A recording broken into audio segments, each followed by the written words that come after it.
Hi everyone, I'm Rebecca Keppel, and this is another episode of Stash Bash.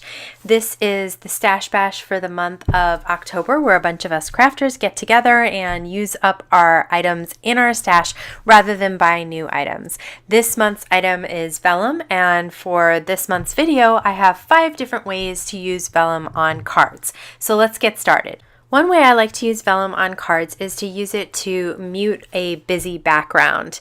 So I have a piece of pattern paper that's 4 1/4 by 5 1/2, and it's very busy, and I wanted to take a piece of Vellum, which is slightly smaller than that 4 1/4 by 5 1/2. It's probably about an inch smaller on both sides, and I used a tiny attacher to staple it onto that card panel, and then I adhered a gold die cut. It's from Simon Says stamp. And then I used some liquid adhesive from Thermoweb to adhere some gold confetti from Pretty Pink Posh, and that pretty much completes this thank you card. The second way that I like to use Vellum on cards is to heat emboss a sentiment strip on Vellum. I think it's really pretty, especially over a busy background again, like pattern paper, or over some special inked background or stamped background. So the thing that you have to remember with Vellum is that it does have some plastic qualities to it, so you just want to be careful when you're heat embossing it. I do like to use anti-static powder tool before I use my Versamark ink to make sure that that embossing powder, especially really detailed embossing powder, is not going to stick everywhere. And then you can see when I'm applying my heat tool, I'm putting it on just for a second and then taking it away, and that allows me to emboss the embossing powder without melting the Vellum. Okay, I'm going to hide my tape runner behind that thanks stamp that I have there, and then I'm once again going to use some Thermoweb mixed media liquid adhesive to adhere some of these gold confettis from Pretty Pink Posh.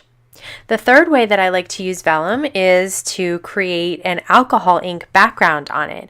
So I have some Tim Holtz alcohol blending solution, and I put that down right on the Vellum, and then I'm dropping on the alcohol inks from Ranger and just allowing that blending solution to kind of mix with that alcohol, and then I'm just using my heat tool to move those around and then also dry it. Again, I'm being really careful not to warp that Vellum, but you can see that it really works really well on the Vellum. You don't need to have specialty paper like U-boat paper. I'm sure most of you have Vellum in your stash, so if you want to use some alcohol inks on them, I think it's a really good way to stretch your supplies. So again, I am going to use a gold die cut. This thanks die is also from Simon Says stamp, and once again I'm going to apply those little gold confettis from Pretty Pink Posh using Thermoweb's mixed media liquid adhesive, and I have a really fine tip nozzle to do that. The next way that I like to use Vellum is to use an embossing folder to create a background. Now, for this technique, you definitely need a slightly thicker Vellum. The Vellum that I'm using is 40-pound weight. It's from Simon Says stamp, and it embosses beautifully. If you use too thin of a Vellum, when you emboss it, it might actually tear the paper, or where it's embossed, it might make holes. So you definitely want to use at least 40-pound Vellum when you're using an embossing folder. I actually just had a little piece of pattern paper that I'm going to again hide my adhesive behind, and then I'm just going to put touches on the sides and the top, and guess what? You're not going to see it. So that tape runner from Thermoweb does a really good job of adhering, and it stays stuck down. So you just need a little bit here and there, and it won't show at all. I'm going to use the Thermoweb's mixed media liquid adhesive once again. This time I'm going to adhere pearls. I thought the pearls looked really nice with that quilted background embossing folder. It's placed on some Gina K cardstock. I think it's Peach Bellini. I'll link everything that I use down below. I'm just using my jewel picker to pick up those pearls, put a little dot of the liquid adhesive behind them, and then place them down on the card. The final way that I like to use vellum on cards is to create a shaker window.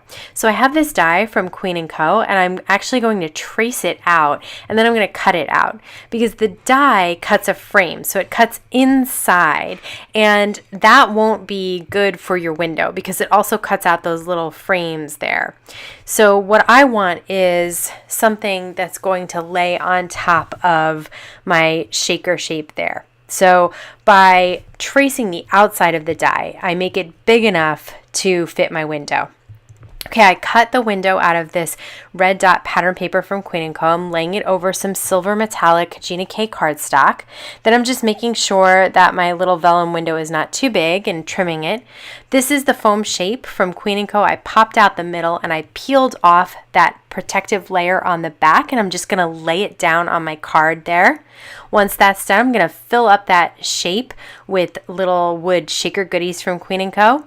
Then I peel off the top protective layer of the foam because it is double-sided adhesive, and I laid my vellum down on top. I had still made it just a touch too big, so I just had to trim that around the sides with some sharp scissors.